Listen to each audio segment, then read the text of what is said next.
From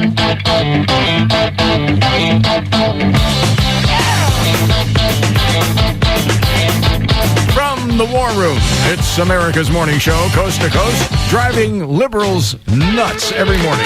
Okay, this is a true story. I am not making this up in any way.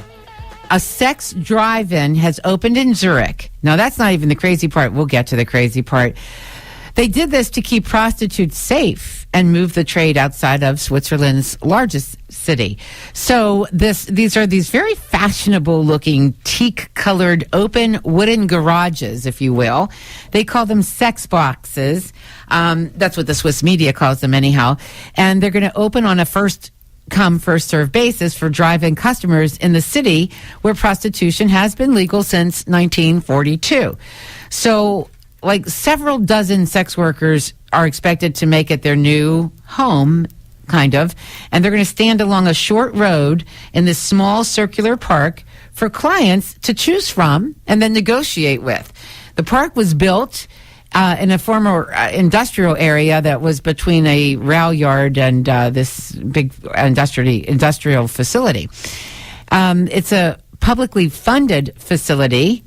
It's open all night, and it's located away from the city center. Now, the facility includes bathrooms, lockers, a small cafe, table, and chairs, and a laundry and a shower. You know, that's more than some people's homes have, okay?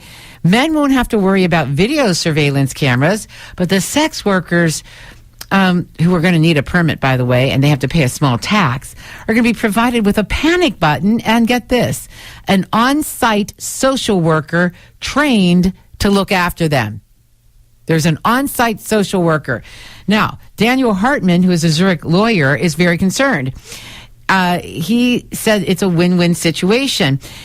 He said that safety for the prostitutes, at least it's a certain kind of a shelter for them, and they can do their business. And he said he respects them. Yeah. He said they do a great job. How does he know? How does he know they do a great job? So on Saturday, Hartman was one of several hundred residents, including many women and a small throng of journalists who flocked to the only open house that Zurich will offer to give the public a better idea of how its taxpayer money has been used. Now, the voters in Zurich approved spending up to 2.4 million Swiss francs, which is about $2.6 million. And that's how much they spent on this project last year. And it was a way of relocating, as I said, the sex traffic away from a busy downtown area where it had become a public nuisance and a safety concern because of a lack of sanitation, aggressive men, and associated drugs and violence, which I guess is exactly what you get when you legalize and embrace prostitution. So the city wants to spend about 700,000 francs, that's $760,000 a year, to keep the sex boxes running. So they spent over $2 million to build them. Now it'll be $760,000 a year to run them. Before the sex boxes, there was a disgusting lack of sanitation, as I said, in other city areas where the prostitutes and their clients actually defecated and urinated in the streets and gardens or have sex in the open because they have nowhere else to go. Poor things. So the drive-in garages or sheds have no doors to shut, and they come equipped with an emergency call button on the passenger side of the structure that sets off a flashing light and a loud alarm inside a office building that's connected, where the city will post social workers specially trained to provide a measure of security. Can you imagine all of this for prostitutes and their johns? The sex boxes will be open conveniently between 7 o'clock in the evening until 5 a.m. And the city painted the outdoor bathrooms in soft pink and blue. They strung colorful light bulbs all around the trees, and they put up signs, very creative signs, encouraging the use of condoms to spruce up the place a little and make it seem more pleasant, even though it's a place where people in the past, when they were doing the dirty, were urinating over things and leaving used condoms around and all of that. They want it to seem more pleasant while these strangers are having sex with one another. Just more pleasant. In Switzerland, anyone who works in the sex trade must be at least 16 years old. Imagine that. That's the legal age of sexual maturity. The income is taxed and subject to social insurance like any other economic activity over there. And to use the place, sex workers also must obtain a special permit. It costs about $43 a year. And they pay about $5 a night in taxes, which helps the city offset maintenance costs.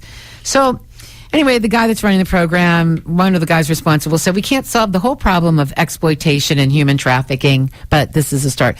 So there's human trafficking and exploitation, but let's just give them a comfortable and nicely lit place to do it. Astounding, isn't it? This is absolutely freaking astounding. That's Switzerland. That's what you get when you legalize prostitution. Is that weird? Yeah. Okay, can you imagine like the voyeurism that could go on? I mean, these are open sheds. I guess you pull in with a car after you've negotiated a price with the prostitute, and you chose which prostitute you wanted. She gets in your car, you pull into this like open garage, and people could stand there and watch, I suppose. You can't close the door? No, it's all open. It's like a three-sided place. You pull right in, and there's no door that shuts. But there are social workers on hand should anyone require assistance. Yeah. And their taxpayer dollars are going for it. And these people are cool with that. Since 1942. 1942. I didn't realize it was legal for that long.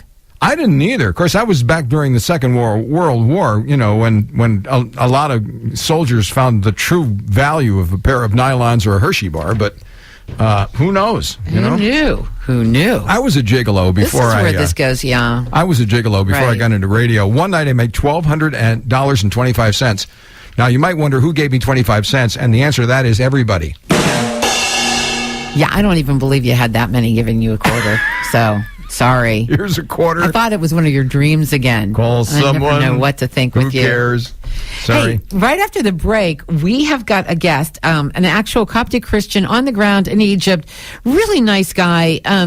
He's a Christian over there. He has made several efforts on behalf of Muslims and Christians alike to bring them together. They are all opposed to the Muslim Brotherhood. There's a great story about it in the triblive.com.